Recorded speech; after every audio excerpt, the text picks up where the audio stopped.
Alright guys, we are back with the latest episode of the USS Grissom and Klingon Bird of Prey set from Polar Lights in 1/1000 scale. I'm just going to show you some of the details that I'm adding to the kit and where we are as far as the progress goes. Alright, let's jump right in. Okay, as you can see, the main hull is painted.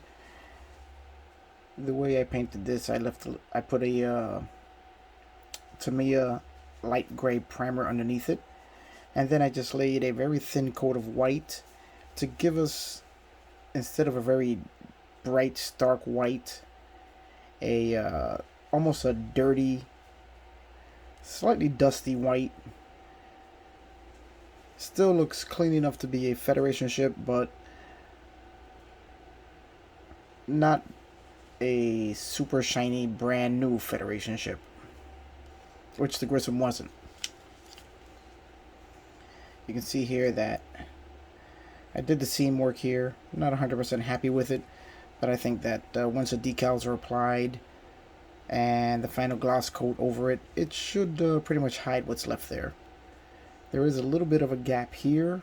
I'm not going to do anything with that, as that would involve stripping down the paint and redoing putting a little more effort into that than I really care to. As this is such a small kit, I don't think that's going to be horribly noticeable, as I didn't notice it until now as I was just doing this video. But the rest of it looks pretty good. I'm happy with the way it's turning out. Still quite a bit more detail painting left to do, and then all the decal application.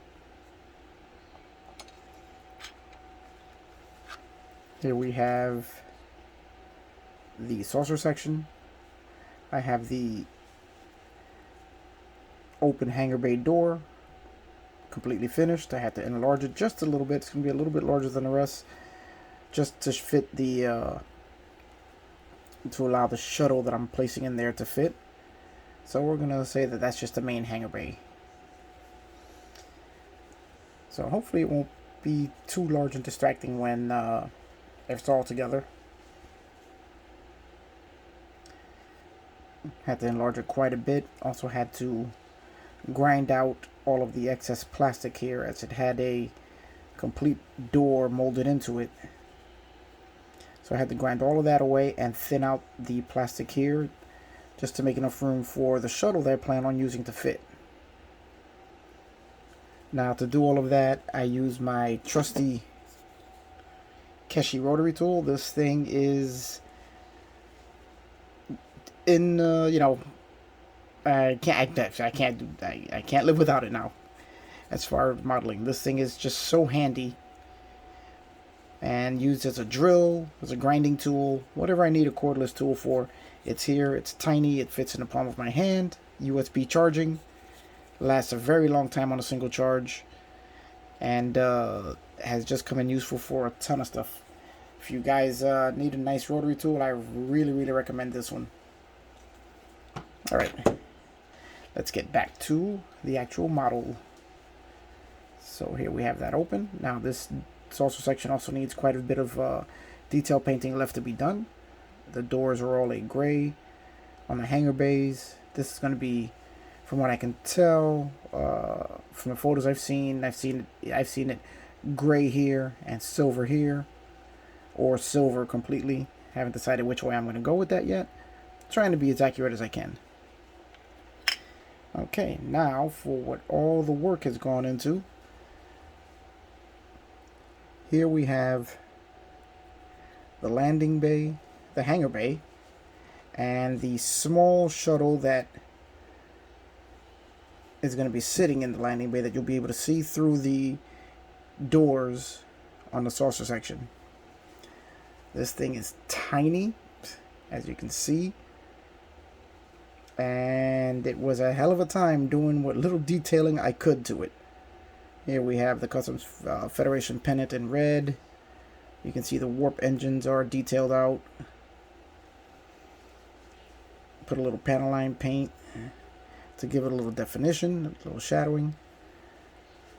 Again, here you can see the pennant in red and the warp engine detailed out, the windows applied. Yeah, this was a little bit of a tough job to do with a toothpick. But it's in there, and it should be just peeking out of the hangar bay. You won't even see most of it, but it was just an interesting little challenge to give myself. Now, one thing I noticed about this ship was that the rear of the ship, this was just a completely flat, like the rest of the surfaces on the edges. Now, every picture I've seen of this ship shows that this is not flat. There's actually some greebles in there, some grid lines to show inner workings and whatnot. So what I did was I found these photo etched pieces from some of my metal earth kits that I use for sourcing greebles for many of my builds. As you may have seen on one of my other builds, the Knight Rider build, where I really used a lot of them. And a few other builds here and there where I just, as I need something, I just go through my stockpile of metal earth kits and I can usually find something I want. So that's going to add the detailing that's missing in the rear of the ship here. And really just fill out the ship so that there's no empty spaces, similar to what I did on the Klingon ship.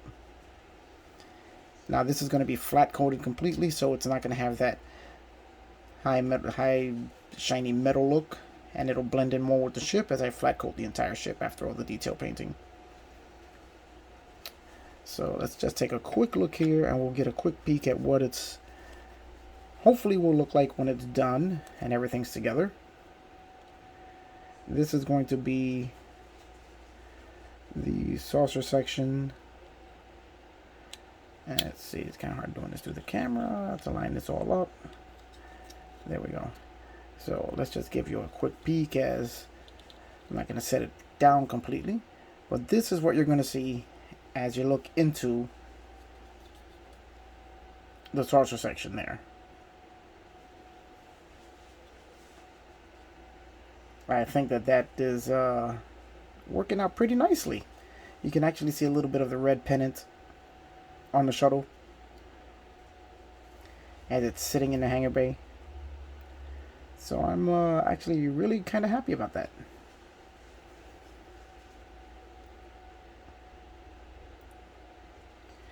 And if we combine it with the rest of the ship, let's just do a quick mock-up here. And as we're looking at the ship, you can see the shuttle sitting right there.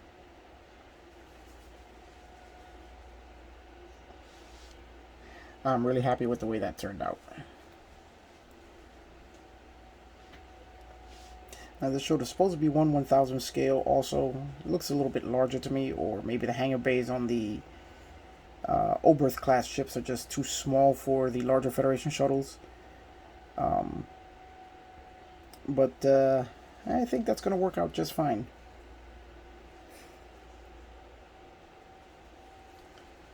So that's where we are so far.